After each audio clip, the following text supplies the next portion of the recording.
Magandang umaga po. Ito pong muli si Katuring, ang tangkero ng bayan at magbibigay po sa inyo ng mahalagang paalala. Kayo po ay pinag-iingat sa mga LPG outlet na nagsasabi po o inyo pong LPG supplier na nagsasabi po na di umano ay phase out na po or obsolete na ito pong mga LPG cylinder tank na diesel pack. Ayan, so inuulit ko, mag-ingat po kayo sa mga LPG supplier ninyo, LPG outlet o ano pa mga dealer yan na nagsasabi na obsolete na or phase out na po ang mga LPG cylinder na diesel pack. Wala pong katotohanan yan mga kasamahan, mga mahal naming suki. Okay? Ang pagdating po ng Republic Act 11592, ang tanging pinagbabawal po dyan ay ang pagpapaikot, pagbebenta po o pagpapakarga ng mga unbranded o tinatawag nating generic cylinder na makikita po ninyo sa gawing kanan natin. Ayan. Okay? So ayan po yung LPG cylinder na unbranded. Bakit unbranded? Ayan, wala pong trademark na nakatatak. Wala dyan nakalagay kung expired o subject for requalification or safety maintenance na ang tangke. Okay pa ba ang kapal ng steel? At yung bang kanyang components ay safe pa ba na paikot sa market? Yan po yung pinagbabawal. Pero ang pagbabawal po, lantarang pagsasabi na ang Solane daw ay pinagbabawal na. Ito po mga diesel pack. Sa kagustuhan lamang po ng LPG outlet na makabenta, sasabihin po, ipinagbabawal na ang mga Solane na diesel pack. Ayan. At palitan na raw di umano ng mga deroskas. Ayan. Mali po yun mga mahal naming mga suki. Ang katotohanan po ay ang dapat na pong wala sa market ay yung Solane. Inuulit po natin yung Solane na binili naman po yan ng Solane. So pareho lamang naman po yan, nga lang dapat wala na hong Solane na marka na umiikot. Dapat po yan ay napalitan na noon pa man ng Solane. So yun po ang dapat na maipapalit na, maibalik na sa trademark owner para ho mai-requalify na. Pero kung ang umiikot pa at ang dala pa ninyo ngayon ay Solane, ibig kong sabihin ng inyong outlet ay nagko-colorum, nag-illegal na pakarga, illegal refilling, yun po ay pinagbabawal sa batas. Bakit pinagbabawal itong illegal refilling at ito pong mga pagpapakarga ng mga generic and branded? Wala ho kayong matibay na pundasyon dyan pagdating na kayo po nagkaroon ng problema sa inyong mga tangke. Sino pong ituturo natin dyan? Dahil unbranded po yan, wala pong nagmamay-ari na trademark owner. So hanggang doon lamang po tayo kay outlet, may kipagbalitaktakan doon lamang po tayo. Para ho tayong nabunggo, sabi ko nga, ng isang padjak. So anong gagawin natin? Ikamot na lang. So hindi ho, wala hong katotohanan na ang diesel pack ay obsolete na o phase out. Hindi po. Bakit ito sinasabi yun, Katuring, ng mga tangkero na katulad mo? Ano po, sila po ay ibig kong sabihin noon, unang-una ay pwede hong hindi ho sila authorize noong Solane na yan kasi hindi ho lahat ay ino-authorize ng mga brand owner. Ang ino-authorize lamang po ng mga trademark owner or brand owner, ito pong mga kumpleto po ang dokumento mula local certificates or local documents papuntang national.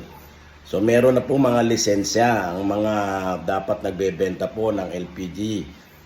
Meron na ho yan. Wala ho dito yung dahil nakasama lang ho sa sari-sari store. Bawal po yan.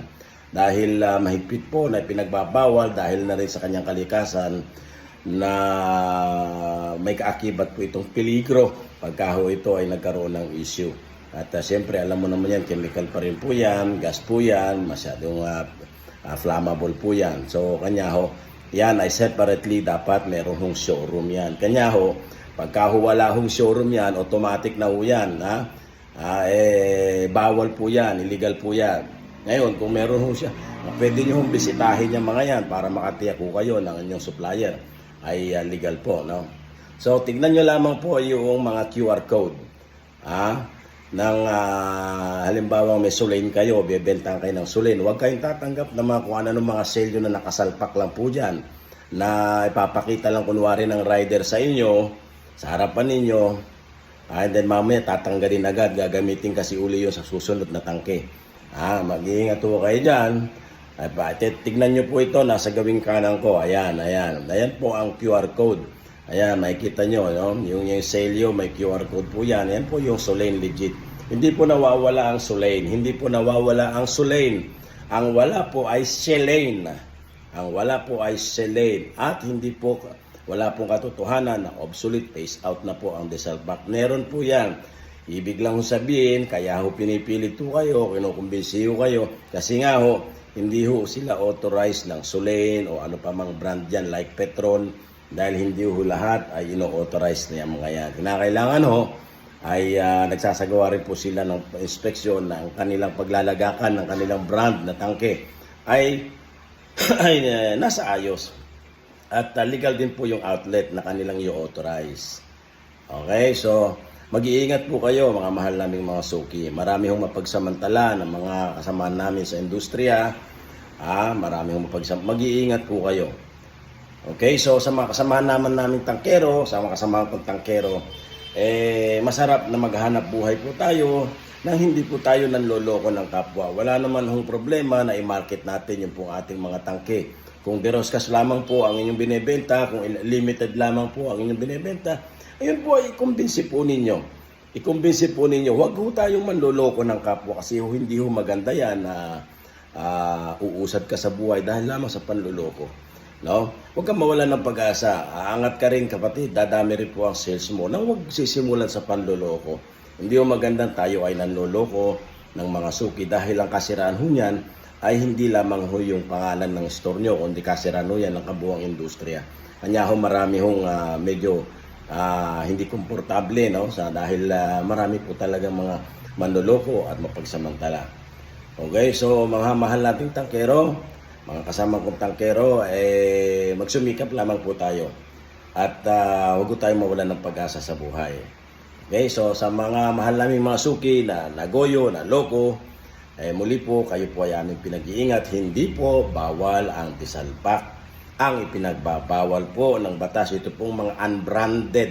Kaya kung may unbranded ho kayo dyan, kahit na ho yan ay dating branded na Petron, pagka ho yan ay pininturahan na totally at wala, nagiging generic po ang kanyang karakter o identity ng tangke. Okay, so magandang umaga po. Harinawa po si Katuring na nakapagbigay po ng muli ng magandang paalala po sa ating mga mahal na sugi. Mabuhay po tayo lahat.